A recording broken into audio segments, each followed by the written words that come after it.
Membedakan dan memahami suara ego, intuisi, dan malaikat pembimbing.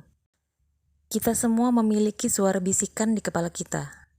Bagaimana kita bisa membedakan antara suara ego, intuisi, dan suara malaikat pembimbing Anda? Belajar membedakan dan memahami ketiga hal tersebut dapat membantu Anda menggunakan pikiran sebagai alat yang ampuh untuk mencapai kesadaran dan pencerahan spiritual. Kita masuk kepada bahasan pertama, suara ego. Ego kita pada dasarnya adalah citra diri kita, kulit luar yang ingin kita tampilkan kepada masyarakat. Ego berusaha terus-menerus mencari pengakuan untuk menjadi identitasnya. Oleh karena itu, semua ketidakbahagiaan yang kita alami berasal dari pertempuran terus-menerus dari ego kita yang selalu menemukan pengakuan dari dunia luar. Ego suka membisikkan tentang keinginan, pujian, untung dan rugi, kesenangan dan rasa sakit, ketenaran dan rasa malu, kecemasan dan tekanan. Sering juga ego menilai negatif, menilai, dan membeda-bedakan. Suara ego selalu suka untuk mencari pembenaran, malas mencari jawaban di dalam diri sendiri dan tidak mau disalahkan.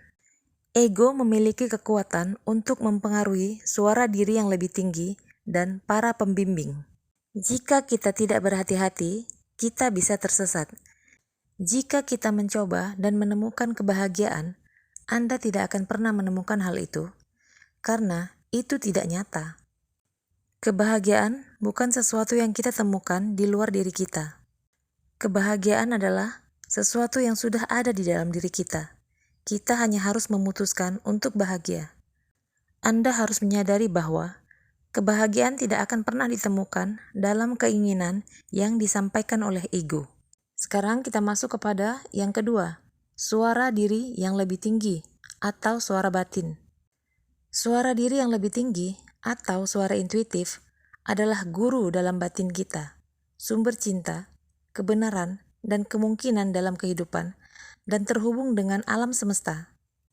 Intuisi pada dasarnya adalah fungsi dari batin kita, dan batin adalah pintu untuk mengembangkan intuisi kita. Dia terus berkomunikasi dengan Anda secara rohani dan emosional, tanpa kata-kata di dalam keheningan. Suara ego berkarakter kuat dan mendominasi dalam pikiran Anda, sedangkan suara intuisi lebih kalem dan lebih tenang. Dengan belajar mendengarkan intuisi kita sendiri, kita akan mengembangkan sumber cinta di dalam batin yang konstan, kebenaran, dan adanya.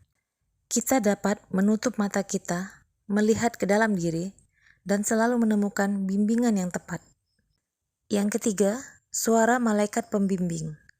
Suara malaikat pembimbing paling tenang dan halus dibandingkan suara kedua sebelumnya. Tanda-tandanya sering terdengar dari sisi kanan tubuh atau mungkin mendengar dering di telinga Anda ketika Anda menerima sinyal komunikasi. Pengalaman saya pribadi, ketika saya merasakan telinga kanan saya berdenging, saya menyadari malaikat berusaha berkomunikasi dengan saya. Kemudian, saya mencoba mencari tanda-tanda di sekitar saya, bisa berupa angka-angka kembar, atau petunjuk melalui hewan apapun yang saat itu saya lihat. Kemudian mencari tahu akan arti angka-angka tersebut atau apa makna di balik hewan tersebut. Suara malaikat pembimbing juga sering dialami melalui berzikir atau meditasi yang mendalam, tetapi juga dapat berkomunikasi dengan kata-kata langsung. Anda juga dapat melihat tanda-tanda secara fisik atau mengalami sebuah sinkronisasi. Ciri khas suara malaikat pembimbing selalu tenang, damai, bijaksana, penuh kasih, dan lembut. Mereka tidak pernah menanamkan rasa takut, kecemasan, atau kebencian. Kadang-kadang, pesan yang mereka kirim tidak sepenuhnya dapat diterima dengan akal, atau mungkin bersifat simbolis daripada literal. Anda perlu melihat lebih jauh dengan membersihkan nafsu ego dan intuisi untuk bisa menerima pesan dari malaikat pembimbing Anda. Menuju spiritual mudah. Banyak orang yang terjebak dalam bayangan karena tidak mampu mengendalikan nafsunya sendiri. Memahami suara-suara ego, intuisi, dan malaikat pembimbing membutuhkan latihan kesabaran ekstra sepanjang hidup Anda. Dengan terus berlatih mengembangkan spiritualitas dalam kehidupan ini dan banyak belajar dari pengalaman Anda sendiri, maka Anda akan semakin cepat menemukan kesadaran spiritual.